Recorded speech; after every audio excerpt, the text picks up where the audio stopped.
Olá, gente bonita.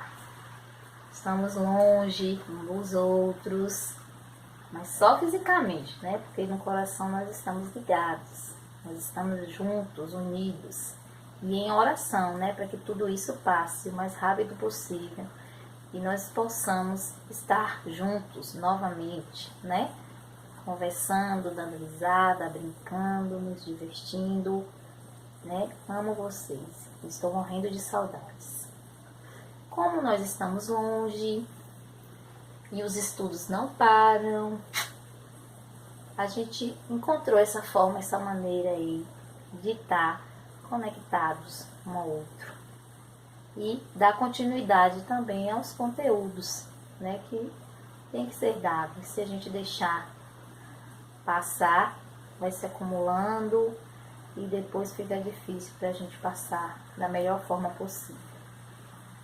Então, a gente vai retomar algo que a gente já havia trabalhado, discutido muito, né, em sala de aula, né, para poder reforçar mais um pouquinho também essas questões e conhecer também alguns autores, né, que fazem parte desse período.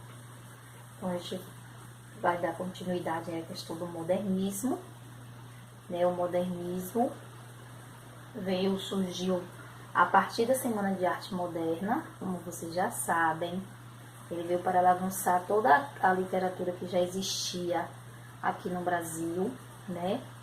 E com a finalidade de criar uma nova literatura, né? Fazer um redescobrimento do Brasil, né? Que até então estava se afirmando e não tinha uma identidade nacional, né? E eles queriam, né, redescobrir esse Brasil e criar essa identidade tipicamente brasileira, né, que até então estava sendo uma tarefa um pouco difícil. Então, o modernismo veio para romper com todos esses modelos que vinham da Europa, né, e que os autores aqui tinham que seguir direitinho, fazer suas adaptações, mas seguir esse modelo. Então, eles não queriam mais seguir isso aí.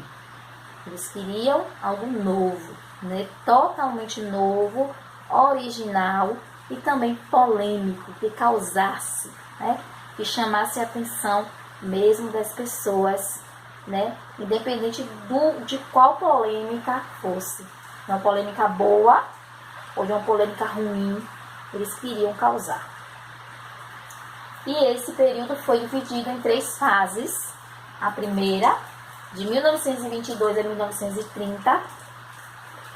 A segunda fase, de 1930 a 1945. E a terceira fase, de 1945 a 1960. Então, os autores desse período tinham estilos, assim, que, digamos, que era muito diferente do que vinha ocorrendo, né, antes da chegada desse modernismo. Então, foi uma escola literária que veio para mudar, né, todo o pensamento, né, das pessoas, né, dos autores, dos artistas desse período. Então, no caso, a gente pode notar aqui pelo quadro, pela pintura, né, como, né, os traços e os estilos, né, desse autor aí, desse artista, Tarsila do Amaral, pintavam seus quadros. Então, esses quadros pintados dessa forma tinham um significado, né, que era típico, né, daquela época e dessa escola literária aí. Então, no caso, o modo como ela pintava, por exemplo, esses membros grandes e a cabeça pequena, tinha um significado, né, que era uma crítica que ela fazia socialmente, né, para que houvesse essa questão dessa mudança de mentalidade das pessoas que viveram naquela época, né. Então, elas achavam que o povo brasileiro era um povo trabalhador, né, mãos grandes, pés grandes, né, o trabalho braçal, né, era um povo trabalhador.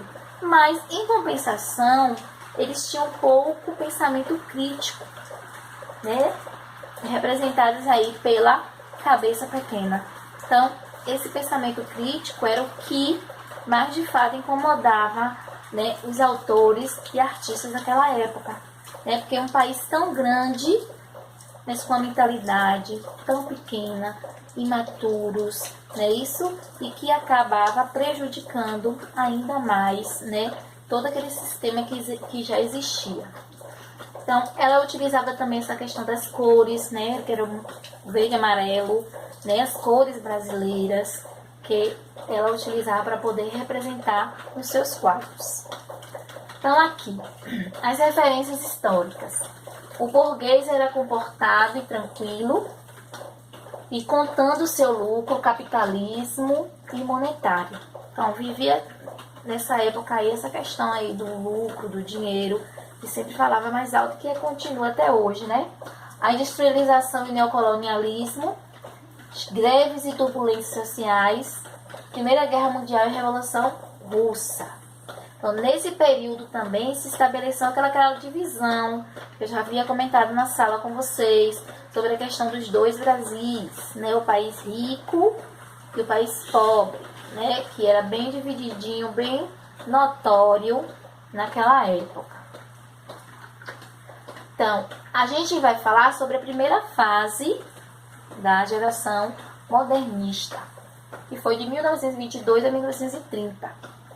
Então, no caso, essa primeira fase foi uma fase que vem marcando uma fase derradeira, né? Isso finalizar todo um processo literário que já existia. Então, tudo que existiu antes aí do modernismo, eles não queriam mais saber, né? Se eles pudessem, tinha até manifestos feitos para isso, para destruir bibliotecas, né? Tudo que se referia à literatura antiga, antes do modernismo, eles queriam destruir para criar uma nova literatura. Então, tudo que veio antes disso aí não prestava para eles. Então, para eles não servir, eles queriam algo novo, original e também tipicamente brasileiro, né? Porque você sabe que todos os outros modelos vinham da Europa. Então, não era tipicamente brasileiro. Então, eles queriam criar algo brasileiro e também valorizando tudo que tinha aqui no Brasil sem idealização. Porque tudo era muito idealizado, porque era feito por pessoas que não moravam aqui. Então, o índio era idealizado, as belezas naturais eram idealizadas, tudo era idealizado. Então, eles não queriam mais saber disso, eles queriam algo original e que retratasse realmente como era o povo brasileiro, que nessa época estava em formação, né? Tentava definir e marcar posições. Um mês depois da Semana de Arte Moderna, a política vivia dois momentos importantes, que era a eleição presidencial e o Congresso para a fundação do Partido Comunista. Fase mais radical por precisar romper de vez os laços com o passado, tudo que a gente acabou de falar aqui. Então, a primeira fase tinha suas características: busca do mundo moderno, original e polêmico. Então, queria a modernidade. O que é que tinha atual na modernidade? Original, que não fosse modelo de ninguém. E polêmico, que chamasse a atenção. Nacionalismo crítico, eu acabei de falar, né, que ela criticava, que os autores criticavam, Tarsila do Amaral criticava bem essa questão da criticidade. Então, muitas pessoas não tinham pensamento crítico, então eles queriam criar um nacionalismo crítico, que lutasse pelos seus direitos, que tivesse voz e vez. Então, consciente de denúncia da realidade, identificando politicamente pelas esquerdas. Nacionalismo fanista, ou seja, utópico, exagerado, identificado com as correntes de extrema direita. Então, eu falei bastante dessas palavrinhas, que vocês têm que estar por dentro também, que é muito cobrado nos Enems aí, nas provas. Então, o fanista é aquele sentimento exagerado, aquele orgulho exagerado pela pátria, tá? Sabe? Bem exagerado, que hoje em dia a gente está perdendo essa questão desse exagero aí. Tem muitas pessoas que não têm mais orgulho de ser brasileiro, né? Então, esse ufanismo está perdendo um pouquinho espaço, né? Mas naquela época eles queriam, né, desenvolver essa questão do orgulho pela pátria, né, pelo país. Então, a primeira fase nós tivemos esses autores, 5, aqui mais um, né? No caso, esse grupo era o grupo dos 5. Mário de Andrade e Oswaldo de Andrade foram os pioneiros que abriram caminho aí para o modernismo. Foi eles que organizaram a Semana de Arte Moderna. Tarsila do Amaral, Manuel Bandeira e Anita Malfatti. Então, a gente vai ver um pouquinho de cada um deles, né? Tem no livro de vocês também no módulo, né? Falando desses autores e comentando um pouquinho das obras de cada um deles. Então, Mário de Andrade, o Papa do Modernismo, né? Como eu havia falado a vocês, que ele junto com Oswaldo de Andrade, que deram pontapé na Semana de Arte Moderna e, consequentemente, no modernismo.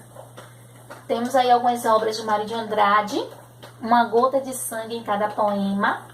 Está retratando aí a Guerra Mundial, né? Foi algo que estava ocorrendo naquele momento e também era influenciado ainda um pouco pelo parnasianismo, né? Poesia enquanto instrumento de paz. Clã do Jabuti está buscando aí uma identidade mais brasileira dentro de sua poesia. Então, eram contextos que eles trabalhavam muito, essa questão da busca da identidade. Paulicéia de Varada e Losango Caqui denotam toda a tendência modernista com o quê? Com versos livres, linguagem solta e lírica, nacionalismo exagerado, exaltado. Então, no caso, o que significa esses versos livres, sem aquela questão da métrica, né? Que nem os modelos, né, europeus que seguiam a métrica, né? Todos os versos tinham que ter 10 sílabas, todos os versos tinham que ter 5 sílabas, todos os versos tinham que ter 12 sílabas. Então, isso aí é a métrica. Então, ele veio propor essa questão dos versos livres. Lira paulistana, poesia mais madura, pessoal, sem ironia, agitação dos primeiros anos do modernismo. Então, a característica de Mário de Andrade, quebra com o parnasianismo da elite, nova linguagem brasileira. Então, eu buscava uma linguagem mais coloquial, né? Isso, mais próxima do povo brasileiro, né? Porque eles ainda estavam em afirmação. Teve aquela mistura toda de línguas, né? Português, africano, indígena, tudo misturado. Então, estava tendo ainda uma afirmação e não tinha uma linguagem ainda definida. Então, não se podia usar uma linguagem vinda da Europa para cá e com difícil compreensão pelas pessoas daqui. Então, eles queriam uma linguagem mais próxima para que todo mundo pudesse estar também inserido nessa questão da literatura. Temos aí Macunaíma, tá no módulo de vocês, e tem uma análisezinha de um trecho desse livro lá. Né? Expressa a grande diversidade do povo brasileiro no que diz respeito à sua formação étnica e cultural. Então, ele vai retratar a formação étnica e cultural do povo brasileiro nesse livro aí, Macunaíma. Então, Macunaíma é o herói brasileiro, o herói que não tem muito caráter, né? Isso, e também não tem muito senso crítico, né? Então, um pouco que se deixa levar. Ele retrata isso aqui, ó. Por exemplo, é uma obra literária que condensa todas as tradições orais e folclóricas de um povo. Então, vai trabalhar muito a questão da oralidade e também da questão da cultura do povo brasileiro. Então, a verossimilhança em questão é surrealista. Então, ele aproxima as questões do livro para uma visão surrealista. Lembra de surrealismo? Né? Algo surreal, né? Que dos sonhos, né? Onírico. Só é lembrar, né? Surreal, algo, né? Que vai além, que é um pouco distorcido da realidade. Então, quando diz aqui, por exemplo, poça de água encantada, né? Uma coisa surreal, imaginativa. Então, o retrato do povo brasileiro, ele procura retratar esse povo brasileiro, né? Ou seja, o povo brasileiro não tem um caráter definido ainda. E o Brasil é um país grande, como o corpo de Macunaíma, mas imaturo, característica que é simbolizada pela cabeça pequena do herói. Ó, acabei de falar do quadro de Tarsila do Amaral, né? Corpo grande, cabeça pequena. Então, Brasil grande, mas imaturo, né? Nessa questão aí do caráter. O narrador, no epílogo, o narrador revela que a história que acabara de narrar havia sido contada por um papagaio. Um papagaio chegou e contou para ele. O papagaio foi para Lisboa e o homem, que é o próprio narrador, ficou para contar a história para os brasileiros. Tempo e espaço é pouco definido. Esses temas aqui que são retratados nesse livro. Complexo racial, né? Apatia, ai que preguiça, subdesenvolvimento, né? Pouca saúde, muita saúde é o que o brasileiro tem. No caso, trabalhar não tinha muita saúde. E até hoje ainda ocorre isso, né? Essas coisas primordiais na sociedade são deixadas para lá. E a questão do trabalho, né? Tem que trabalhar. Muiraquitã, que é o amuleto símbolo da inocência de Macunaíma. Piayamã, o gigante estrangeiro que engole a nação.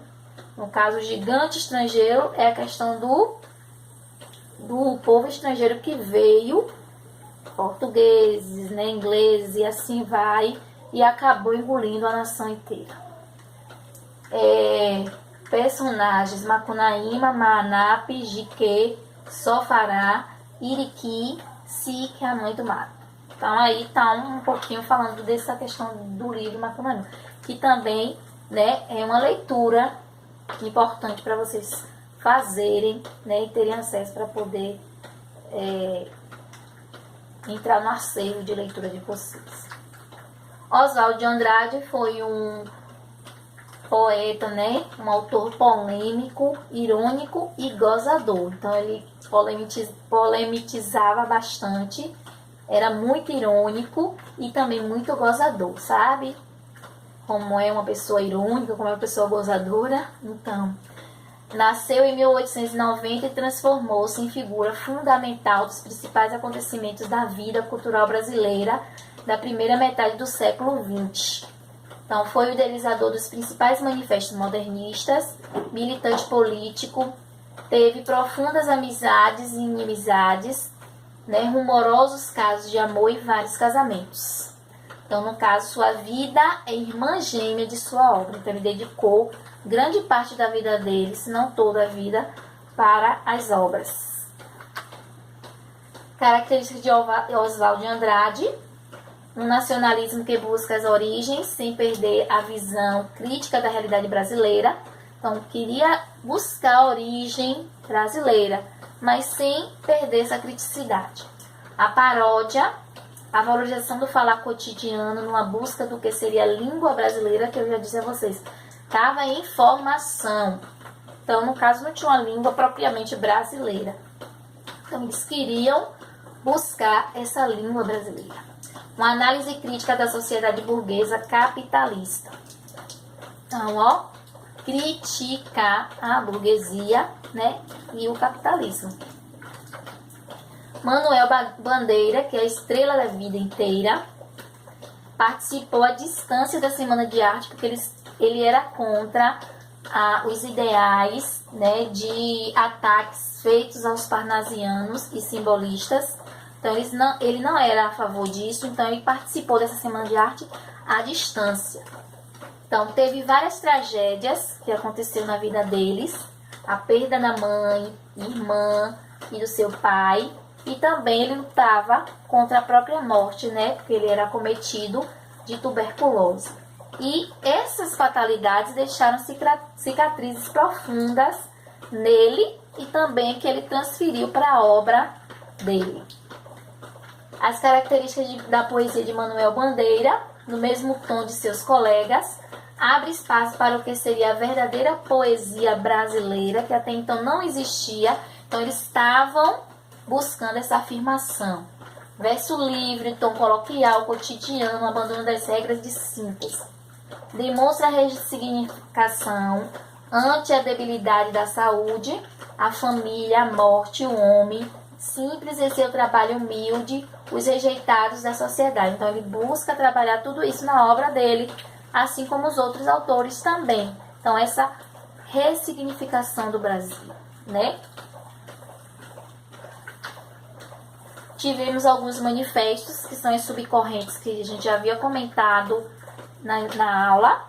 A poesia Pau-Brasil, não Pau-Brasil, assim como, né, a riqueza, que foi a primeira riqueza encontrada aqui no Brasil, né, que tinha o mesmo nome, Pau-Brasil. Então, eles pretendiam o quê? Assumir criticamente esses contrastes históricos, né? Se revertir do caráter primitivo, chegar lá nas origens e trazer de volta esse Brasil, né? Fazer essa redescoberta do Brasil, né? E também apresentar uma proposta de literatura vinculada à realidade brasileira a partir de sua redescoberta. Então, o Brasil que existia antes do modernismo não era o Brasil propriamente dito, né? Era um Brasil inventado, e eles queriam redescobrir esse Brasil e trazer o Brasil verdadeiramente como ele era, né? De acordo ali com a sociedade. O verde amarelismo, ou Escola da Anta, que era um grupo formado por Plínio Salgado, Menotti Delpítio, Guilherme de Almeida e Cassiano Ricardo, era em resposta ao nacionalismo do pau-brasil, né, que criticando-se o nacionalismo afrancesado de Oswaldo. Então essa proposta ia contra o manifesto Pau-Brasil e também contra o manifesto antropofágico, que a gente vai ver logo aí em seguida.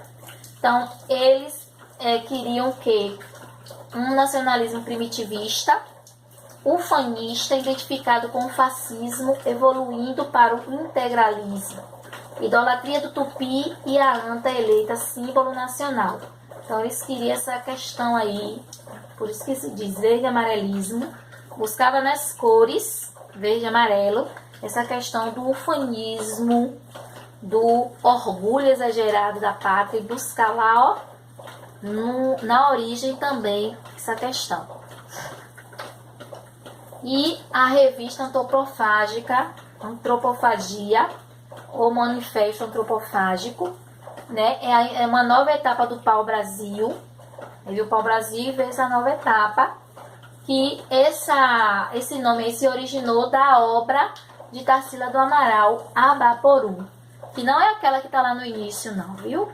Então, o Abaporu significa o que come. No caso, o homem que come. Aba é homem, poru, que come. Então, essa questão do comer, né, foi transformado para a literatura no sentido de devorar, de destruir tudo que já existia, né? Fazer uma crítica das vanguardas e culturas europeias, com o fim de recriá-las, tendo em vista o redescobrimento do Brasil em sua autenticidade primitiva. Eles queriam essa redescoberta do Brasil, mas para isso eles tinham que destruir tudo o que já existia, né? Por isso que essa questão de deglutição, antropofagia, vocês sabem que vem dessa questão de comer carne humana. Então eles procuraram